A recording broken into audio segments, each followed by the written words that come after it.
Hello students, अस्सलाम वालेकुम। I am Sarkashi Rahmani, social study teacher. ठीक है, so we will start from our first chapter. But before our first chapter, let's talk about our index and syllabus of term 1 and term 2। This is geography portion. Okay, geography portion जो आपका copy का जो first index portion है, ठीक है, उसमें आप क्या करेंगे कि पहले तो आप टर्म 1 ऊपर लिख देंगे अच्छा सा कि टर्म 1 सिलेबस। ठीक है, उसके नीचे आप ज्योग्राफी का ऑप्शन डाल देंगे। ज्योग्राफी के अंदर फिर आपको फर्स्ट टर्म के जो चैप्टर हैं, chapter number 1 geography of the Muslim world, chapter number 2 climatic region of the Muslim world, chapter number 3 main agriculture products of the Muslim world, chapter number 4 minerals and natural resources of the Muslim world, and then chapter number 5 industrialisation in the Muslim world. These are 5 chapters you will learn in which you will learn in term 1। Okay, and let's talk about history.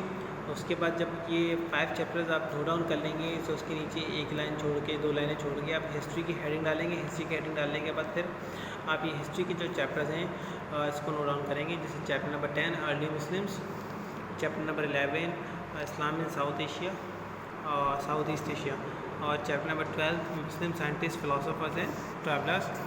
Then chapter number 13 the decline and the reawakening of the Muslims, chapter number 14 national unity and freedom movement। ठीक है, तो ये chapter number 14 तक जो है आप possible है may be कि the struggle for the freedom, ये चैप्टर भी आप टर्म 1 के अंदर पढ़ें। तो ये 11 12 13 14 15 16 15 ये चैप्टर्स आपके हो गए टर्म 1 के, और ज्योग्राफी के जो मैंने बताए हैं वो। ठीक है, देन अब हम आते हैं अपने फर्स्ट चैप्टर की तरफ। हमारा पहला चैप्टर है geography of the Muslim world. इसके अंदर हम क्या पढ़ेंगे? इसके अंदर हम द मुस्लिम वर्ल्ड के बारे में पढ़ेंगे। ठीक है, मुस्लिम वर्ल्ड, और ये जो आपके सामने एक बायोग्राफी हो रहा है, ये बायोग्राफी का बताते हैं कि percentage of the main religion in the total world population. Total जितनी भी वर्ल्ड पॉपुलेशन के अंदर जो मेन रिलीजन्स है बड़े, उन रिलीजन्स को हाईलाइट किया गया है थ्रू बायोग्राफ।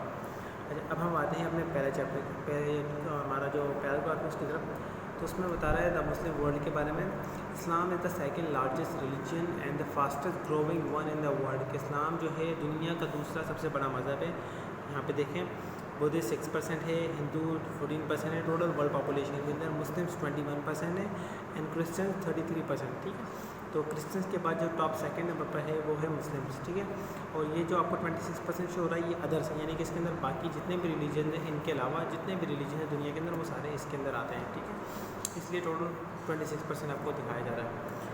तो द ग्राफ बिलो, ये वाली ग्राफ की बात हो रही है, show the estimated number of followers of the 4 main religion in the world. ये 4 मेन रिलीजन बताए गए हैं, Buddhist, Hindu, Muslims and Christian.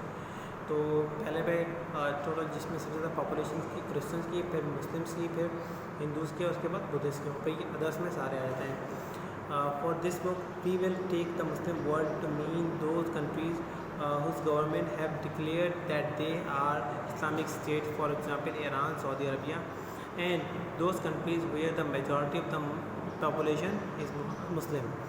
अच्छा, इस बुक के अंदर हम क्या पढ़ेंगे? इस बुक के अंदर सबसे पहले हम जिस चीज़ को हाईलाइट करेंगे या जिस चीज़ के बारे में ज़्यादा पढ़ेंगे वो कंट्रीज होंगी जिनकी गवर्नमेंट्स ने उसे एक इस्लामिक स्टेट डिक्लेयर कर दिया। जैसे लाइक पाकिस्तान का जो ऑफिशियल नेम है वो क्या है? इस्लामिक रिपब्लिक ऑफ पाकिस्तान, और हमारी गवर्नमेंट ने ऑफिशियली पाकिस्तान को एक इस्लामिक कंट्री डिक्लेयर कर दिया है। Pakistan is Islamic country. ठीक है, और पहले तो हम सबसे पहले हम जो हमारी पूरी जो जिसको हम ज़्यादा हाईलाइट करेंगे वो वही स्टेट्स होंगे जो कि इस्लामिक होंगे ऑफिशियली कहते हैं जिसको गवर्नमेंट ने इस्लामिक करार दे दिया, डिक्लेयर कर दिया अपने कॉन्स्टिट्यूशन में। और उसके बाद हम उन कंट्रीज़ के बारे में पढ़ेंगे जहाँ पे मुस्लिम्स की मेजॉरिटी ज़्यादा है। ठीक है, लेकिन वो इस्लामिक स्टेट नहीं है। The Muslims world stretches about 15,000 kilometre east to west and 6,000 kilometre north to inside. अच्छा, अब ये नॉर्थ वाली पोजीशन हो गई। ठीक है, ऐसे, और ये ईस्ट से वेस्ट की तरफ हो गई। तो मुस्लिम वर्ल्ड जो है 15,000 किलोमीटर यहाँ से इस तरह फैला हुआ है, और 6,000 किलोमीटर यहाँ से इस तरह फैला हुआ है। ठीक है, तो ये इसकी स्ट्रेच है। तो फिर इस पूरे ब्लॉक के अंदर ये ऐसे आते हैं। उसके बाद this vast region there are bound to be many differences कि उन सब कंट्रीज़ में जहाँ पे मुस्लिम रहते हैं सबकी आपको पता है जैसे हर कंट्री के एक अपना कल्चर होता है, अपनी एक ट्रेडिशन होता है, अपनी लैंग्वेज होती है, अपनी क्लोथिंग होती है, तो उन सब का जो है वो आपस में जो है वो बहुत बिल्कुल डिफरेंट होते हैं। लेकिन क्या है, but the whole area is bound together by faith in Islam. लेकिन उनका जो टोटल एक एरिया है जहाँ पर आके वो बाउंड है कि वो एक ही प्रैक्टिस को करेंगे। वो प्रैक्टिस क्या है, the profit PPUH and the Quran. यहाँ पर आके सब एक हो जाते हैं। मीन्स दुनिया में मुसलमान कहीं भी हों, उनकी लैंग्वेज कोई भी हो, वो उनके कलर, क्रीड, कास्ट कैसे भी हो, ट्रेडिशन उनका कैसा भी हो, कस्टम उनके कैसे भी हो, लेकिन वो इस चीज़ पर रखे बाउंड है कि अल्लाह एक है, हज़रत मोहम्मद सल्लल्लाहु अलैहि वसल्लम आखिरी नबी हैं और कुरान हज़रत मोहम्मद सल्लल्लाहु अलैहि वसल्लम पर अल्लाह ताला ने नाज़िल की है। ठीक है, यानी कि आप सल्लल्लाहु अलैहि वसल्लम पर नाज़िल हो गई है। और वो सब हज करने कहाँ जाते हैं, सऊदी अरबिया। ठीक है, तो सब इस कुछ जो इस्लामिक प्रैक्टिसेस हैं उसके अंदर सारे बाउंड हैं कि वो उसी बाउंड्री के अंदर रह के करेंगे, इससे और कुछ नहीं है। ठीक है, भले ही उनका कुछ भी हो बाहर से वो कैसे भी हो, लेकिन जब बात आती है दीन की तो दीन के मामले में सब एक ही तरह से अमल करते हैं, एक ही तरह से नमाज़ पढ़ते हैं, एक ही रुख पे नमाज़ पढ़ते हैं काबा की तरफ होकर। ठीक है, उसके बाद आता है physical feature. As you can see from the map, page number 2। अब जो पेज नंबर 2 पर मैप है उसके बारे में हम पढ़ेंगे, जैसे इसको पढ़ लेते हैं फिर आपको मैप दिखाते हैं। Most of the Muslim countries are located on level land. Level land में जो सीधी इस तरह की लैंड होती है बिल्कुल फ्लैट, ठीक है, उसे लेवल लैंड कहते हैं। The main mountains are the Atlas range in Africa. अच्छा, अब जो हमारे पास मेन माउंटेन रेंजेस है वो कौन कौन सी हैं जो मुस्लिम ब्लॉक के अंदर आती हैं, वो क्या है, अटलस रेंज नॉर्थ अफ्रीका के अंदर, the highland of Ethiopia, Yemen and the southern end of Saudi Arabia. उसके बाद आता है eastern Turkey and much of Iran, उसके अंदर ये अटलस रेंज आती है। ठीक है, उसके बाद क्या है, the highest region of all are, total जितने भी मुस्लिम कंट्रीज़ हैं उस सब में जो हाईएस्ट रीजन है वो कौन से, Afghanistan and the Hindu Kush and the Karakoram mountains of Pakistan. यानी कि अफगानिस्तान और पाकिस्तान के रीजन में जितने माउंटेन्स आते हैं ये सबसे हाईएस्ट माउंटेन है इस्लामिक ब्लॉक के अंदर।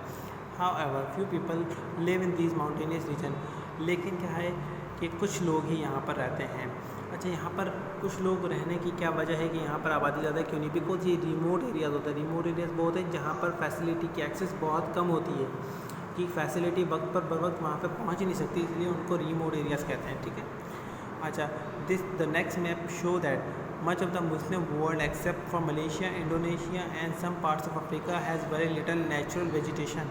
नेचुरल मतलब कुदरती सब्ज़ा जिसको कह रहे हैं आप। More than half of the whole area is hot desert, के गर्म रेगिस्तान है, टेम्परेट डेजर्ट, और जिसमें टेम्परेचर बहुत ज़्यादा हाई हो, and semi desert and scrub. Temperate में क्या कहते हैं कि हॉट डेजर्ट भी है, टेम्परेट में कोल्ड डेजर्ट भी है और सेमी डेजर्ट भी है, मतलब जिसको हम कहते हैं कि स्क्रब लैंड। ठीक है, जो बंजर होता है जहाँ पे ग्रासेस वगैरह नहीं हो सकती और जहाँ पे पानी यानी कि बारिश बिल्कुल ना होने के बराबर है। देखिए ये है आपका मैप, और ये जो आपको जो ग्रीन कलर के जो कंट्रीज नज़र आ रहे हैं ना, ये पूरा एक इस्लामिक ब्लॉक है। ठीक है, ये पूरा एक इस्लामिक ब्लॉक है। ये 1500 किलोमीटर जो बताया जा रहा था वो ऐसे फैला हुआ है। ठीक है, और आपका जो उसकी लेंथ बताई है 6000 किलोमीटर इस तरह का फैला हुआ है। ठीक है, 6000 किलोमीटर ऐसे फैला हुआ है। तो ये टोटल इसकी स्ट्रेच बताई कि कितना फैला हुआ है। ये पॉलिटिकल मैप है, ये सारे कंट्रीज़ हैं, और ये ब्लैक कलर की जो लाइन है ये उनकी बाउंड्रीज़ है कि कौन सा मुल्क कितना बड़ा है, कैसे है, उसकी शेप क्या है। ठीक है, ये है the political map showing the Muslim world. ये ग्रीन कलर की जितने भी कंट्रीज़ हैं सारे मुस्लिम वर्ल्ड हैं। ठीक है, अच्छा, ये जो है थोड़ा सा लाइट ग्रीन है, क्यों कि ये इंडिया ऑफिशियली इस्लामिक कंट्री नहीं है, लेकिन यहाँ पे मेजॉरिटी जो है वो मुस्लिम्स की। उसके बाद उसके बराबर में एक और कंट्री है, अगर आप गौर से देखें, बांग्लादेश। बांग्लादेश का कलर जो है वो डार्क ग्रीन है इन्हीं की तरह, क्योंकि बांग्लादेश एक इस्लामिक कंट्री है, इंडोनेशिया भी इस्लामिक कंट्री है। ठीक है, मलेशिया भी इस्लामिक कंट्री है, और यहाँ पर ये इस कंट्री का नाम देखिए क्या है, मोज़म्बिक भी एक इस्लामिक कंट्री है। ठीक है, अच्छा, इस इन्फो को अगर आप गौर से देखें, इन्फो में क्या बता रहा है, ऑफिशियली टोटल यहाँ पे ऑफिशियली सरकारी तौर पर कितने 55 कंट्रीज़ हैं जो कि इस्लामिक हैं। ठीक है, जिसके अंदर पॉपुलेशन जो 50 से 100% तक मुस्लिम्स की रहती है। अच्छा, मुस्लिम्स आर अदरवाइज, लेकिन मुसलमान इसके अलावा found in almost all the other countries के हर मुल्क में पाए जाते हैं, वेयर दे फॉर्म, कि जहाँ पर ये 8% से लेकर 36% तक की पॉपुलेशन को फॉर्म करते हैं। ठीक है, अच्छा, इसके बाद ये मेन हाईएस्ट लैंड्स के बारे में बताया गया कि कौन सी जगह की कितनी हाइट है, यानी कि जो लैंड है उसकी हाइट्स के बारे में ये बताया गया है। ठीक है, ये हाइट्स हैं उनकी, और ये वाला जो मैप है ना ये है नेचुरल वेजिटेशन का, जिसको अभी हम नेक्स्ट क्लास के अंदर पढ़ेंगे। अच्छा, अब ये जो पॉलिटिकल मैप है इस्लामिक ब्लॉक के बारे में मैं एक वीडियो भी आपको दिखाने लगा हूँ। ठीक है, मुस्लिम वर्ल्ड की पॉपुलेशन के बारे में। तो अब वीडियो पे गौर से उसका मुताला करें, ठीक है। और मुताला करने के बाद फिर आपने होमवर्क क्या करना है कि पहले तो आपने इंडेक्स बनानी है, और ये जो मैप्स है ना, पॉलिटिकल मैप, ये आपका फिज़िकल फ़ीचर वाला मैप जो आपको लैंड की हाइट बता रहा है, और दूसरा जो फिज़िकल फ़ीचर वाला मैप है जिसमें आपको नेचुरल वेजिटेशन शो करवा रहा है, तो ये मैप इनकी फ़ोटोकॉपी इस समेत लेजेंड समेत आपने अपनी कॉपी के अंदर पेस्ट करनी है, ठीक है। तो वीडियो देखिएगा, वीडियो देखने के बाद अपना होमवर्क पूरा कीजिएगा। अल्लाह हाफ़िज़।